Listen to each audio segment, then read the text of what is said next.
세상에 약소국의 중립을 좋아하는 강대국은 존재하지 않습니다. 힘센 자의 입장에 서면 내 편 아니면 다 잠재적인 적일 뿐이니까요. 두 차례에 걸친 세계대전 내내 전쟁의 참화에 휘말렸던 벨기에의 경우를 보면 그 사실은 너무나도 명확합니다.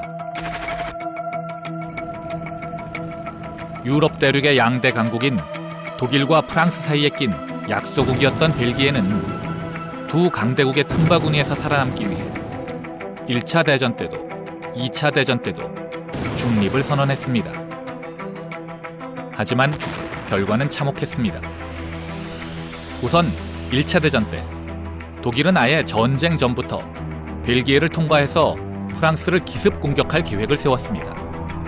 이른바 슐리펜 계획입니다. 결국 벨기에는 전쟁터가 되었고 벨기에 강간이라고 불리울 정도의 가혹한 수탈을 당해야만 했습니다. 2차 대전 때도 전쟁은 벨기에를 비켜가지 않았습니다. 독일은 당연하다는 듯이 벨기에를 통과하여 프랑스를 공격할 계획을 세웠고 프랑스와 영국 역시 자국 영토가 전쟁터로 변하는 것을 막기 위해 벨기에에서 독일과 전투를 벌일 계획을 세웠습니다. 양쪽 모두 중립국 벨기에의 의사 따위는 안중에도 없었던 것입니다. Neutrality is very fragile because it's not dependent on the nation itself. It's dependent on others seeing benefit in having that neutral area. Because if you're big and throwing your weight around, you just continue throwing your weight around.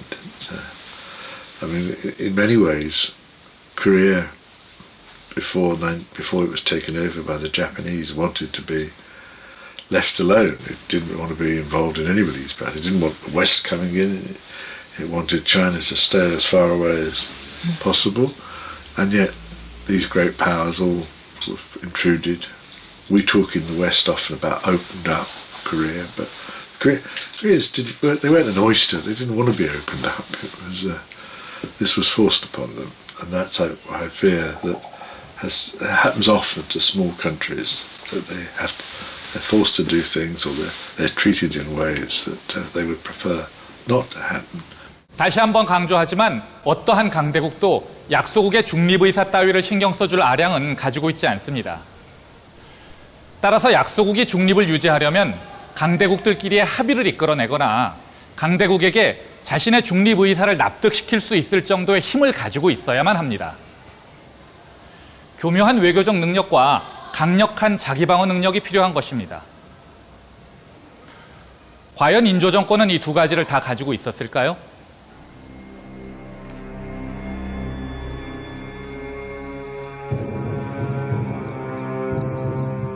앞서 언급되었던 공유덕과 경중명의 망명 사건은 조선의 외교력을 시험해 볼 만한 시험대였습니다. 공유덕군이 후금으로 귀순하기 위해 압록강으로 진입한 1634년 4월, 후금의 사신 용골대 일행이 한양에 도착합니다. 이들이 조선에 온 목적은 공유덕군에 대한 식량 지원을 조선이 맡아달라고 요구하기 위해서였습니다. 당시 후금과 조선은 형제국가였습니다. 그러니 형제의 나라로서 도움을 요청한 것이지요.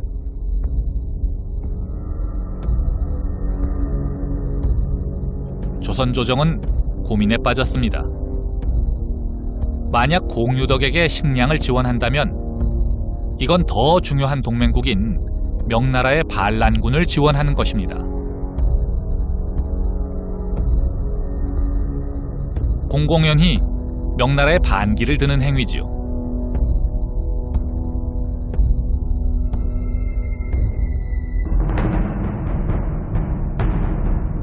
그리고 이미 명나라에서도 공유덕군을 추격하던 명나라 군대에 대한 지원 요청이 들어와 있는 상태였습니다.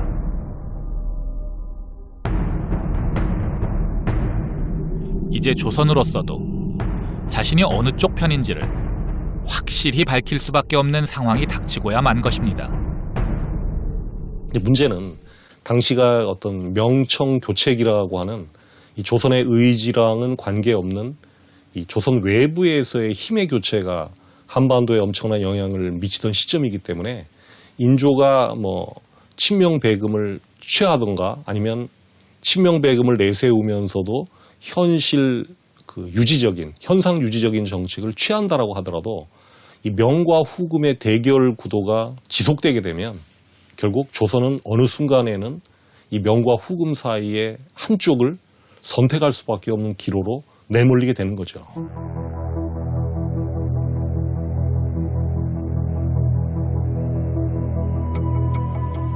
결국 조선은 명의 요청을 받아들이고 후금의 요청을 거절합니다.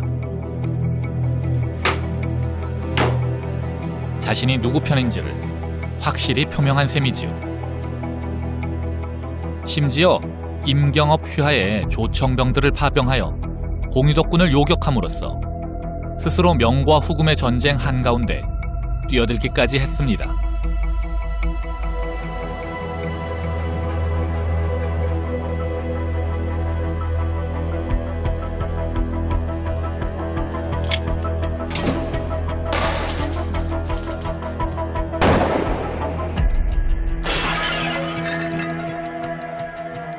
후금과 조선의 관계는 본격적으로 금이 가기 시작합니다.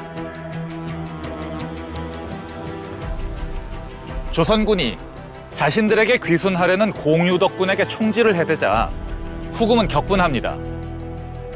이번 기회에 조선을 손봐줘야 한다는 논의가 본격적으로 시작된 것입니다. 그나마 다행이었던 것은 당면한 강적, 몽골과의 대결을 위해 조선 정벌이 잠시 뒤로 미뤄진 것입니다.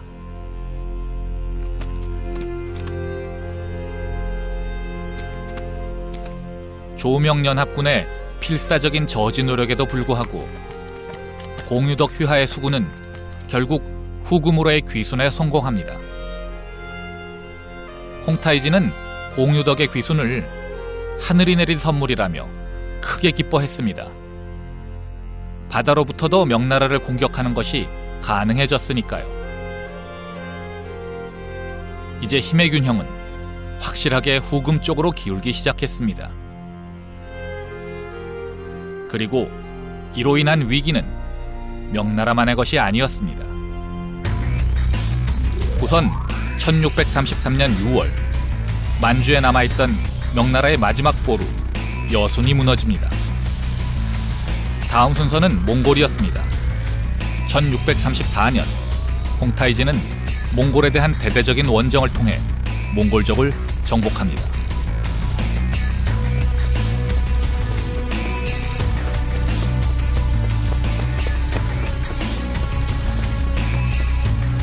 그리고 1635년 승리를 거듭하는 홍타이지에게 또 다른 행운이 찾아옵니다. 정복된 몽골 제국의 후예들이 대원 제국의 옥새를 바친 것입니다. 역사상 가장 넓은 영토를 확보했던 징기즈칸의 옥새가 홍타이지의 손에 들어온 것입니다. 거듭되는 성공에 한껏 고무된 홍타이지는 드디어 황제 즉위를 선포합니다.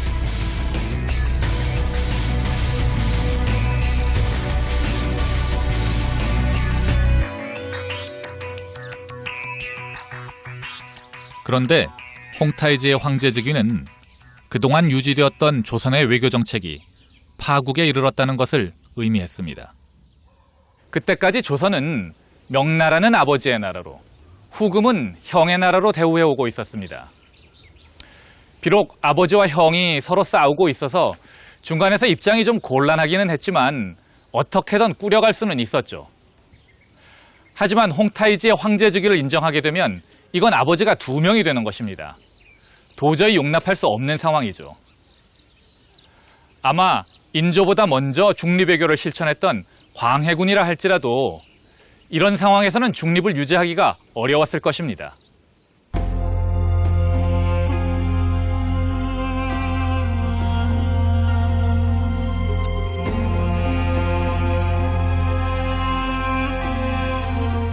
조선의 고민을 아는지 모르는지 이제 국호까지 청으로 바꾼 홍타이지는 황제직위식을 거행합니다.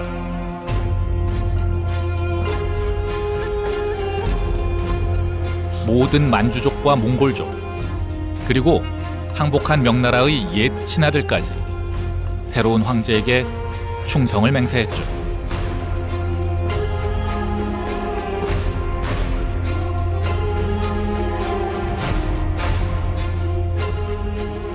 Become an emperor. There is this claim to cosmic universal rule.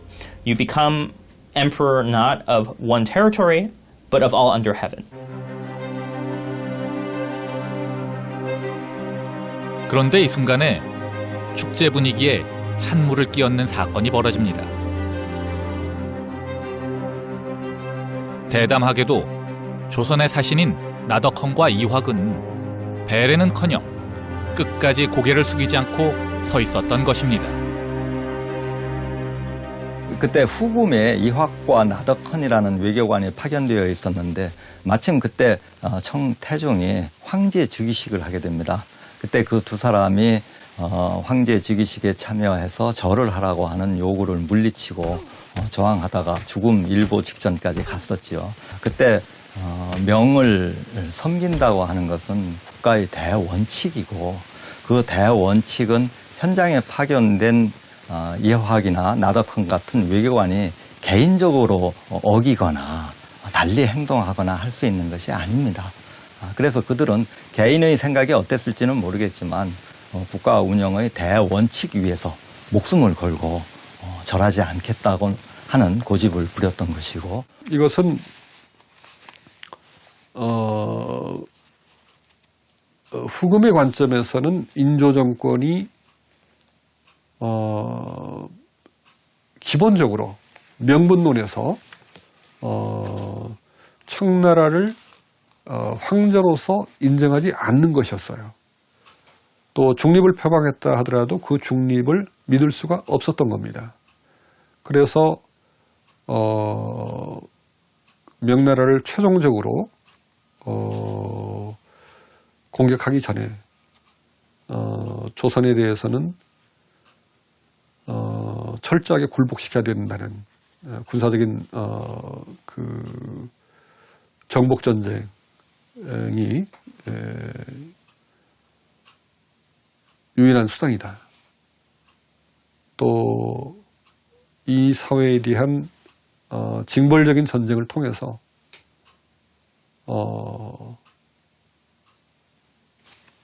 천하의 본보기를 보일 수밖에 없다. 라고 하는 인식을 가졌을 수 있죠. 다행히 홍타이지는 이들을 살려주고 조선으로 돌려보냅니다.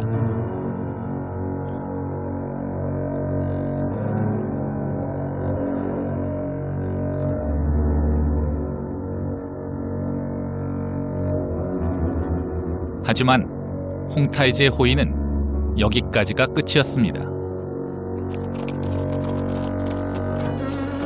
그들에게 전쟁이냐 굴복이냐 양자택일을 하라는 최후 통첩을 들려보냈기 때문입니다.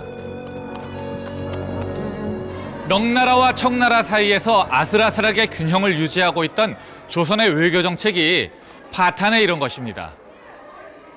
사실 강대국 사이에서 약소국이 중립을 유지하는 것은 매우 어려운 일입니다. 강대국들끼리의 사이가 평화로울 때나 가능한 것이죠.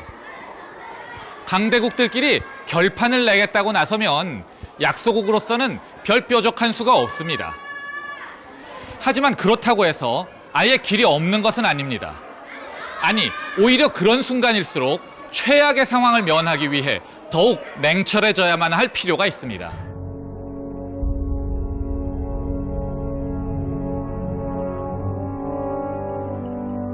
하지만 조선 조정은 냉철해지기는커녕 오히려 극단으로 치닫기 시작했습니다.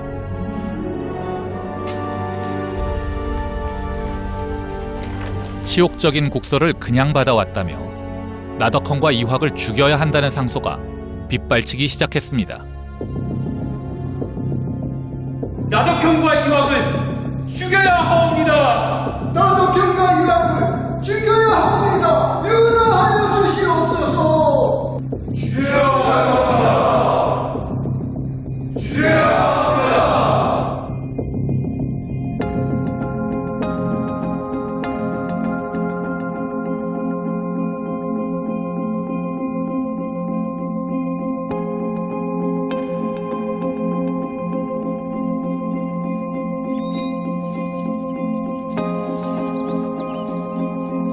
결국 두 사람은 유배형에 처해집니다. 갑시다. 당시 대명 사대론자들의 명분론을 뒷받침한 것은 중화주의였죠. 중화주의는 중국을 중심에 두고 주변부 사회들을 야만시하는 문명과 야만의 이분법에 기초하고 있습니다. 그런데 이러한 문명과 야만의 이분법이 전쟁과 평화를 결정하는 위치에 있는 위정자들의 사고를 지배하게 될 때 문제는 뭐냐면 다른 사회들에 대한 습관적인 타자화, 그래서 심지어는 습관적으로 야만시되는 다른 사회들을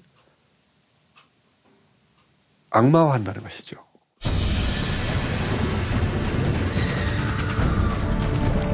이 문명과 야만의 이분법이야말로 파국으로 치닫는 청나라와의 관계를 더욱 극단으로 몰아넣는 숨은 이유였습니다.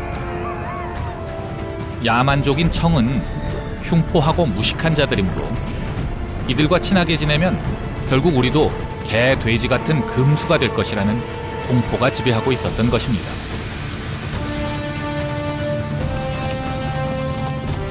실제로 전쟁이 일어난 이후에 청나라 군대에 대해 다음과 같은 보고가 올라온 적이 있습니다. 오랑캐의 성품은 심히 탐욕스러운데 피난하는 사람들의 화물을 절대로 침탈하지 않고 그 대우도 아주 정제되어 있습니다. 매우 괴이적습니다. 그들의 흉특함이 이와 같으니 분명 다른 사정이 있는 것 같습니다. 오랑캐들이면 틀림없이 무질서하게 약탈을 할 터인데 약탈도 하지 않고 군율도 엄격하니 도저히 이해할 수 없고 뭔가 음모가 있는 것이 분명하다는 것입니다. 당시 조선 정부의 편견이 얼마나 심했는지 알 수 있습니다. 그런데 이렇게 문명과 야만의 이분법으로 세상을 단순화하면 우리는 쉽게 극단으로 빠집니다. 그리고 이런 단순화의 위험은 단지 병자호란에만 국한되는 것은 아닐 것입니다.